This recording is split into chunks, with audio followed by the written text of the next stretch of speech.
বড়জোর 9টা থেকে 10টা ক্লাস। তাহলে অতটা সিলেবাস 9টা থেকে 10টা ক্লাসের মধ্যে কিভাবে কমপ্লিট হবে?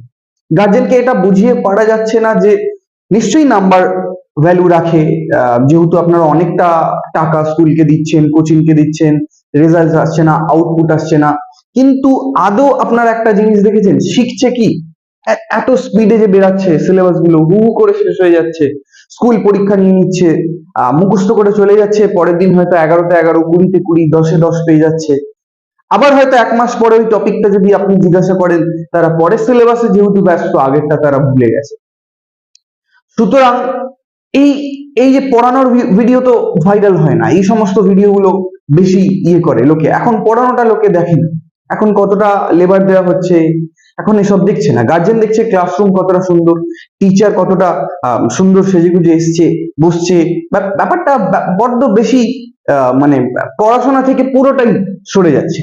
যেহেতু আমি এই ফিল্ডে বিগত 5 বছর ধরে কাজ করছি, বড্ড খারাপ লাগে ব্যাপারটা যে শেখার থেকে ছেলেমেয়েরা বড্ড বেশি দূরে সরে যাচ্ছে। এর জন্য স্কুলগুলো দায়ী, গার্জেন গুলো দায়ী, হয়তো আমরাও কিছুটা দায়ী।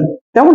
তো এই গার্জেনদেরকে আমি বলবো, যারা এখনকার গার্জেন, তাদেরকে আমি বলবো নাম্বার পাওয়া এটা আলাদা, কোনো জিনিস শিখে কনসেপ্টটা ক্লিয়ার রাখা ওটা পুরোটাই আলাদা।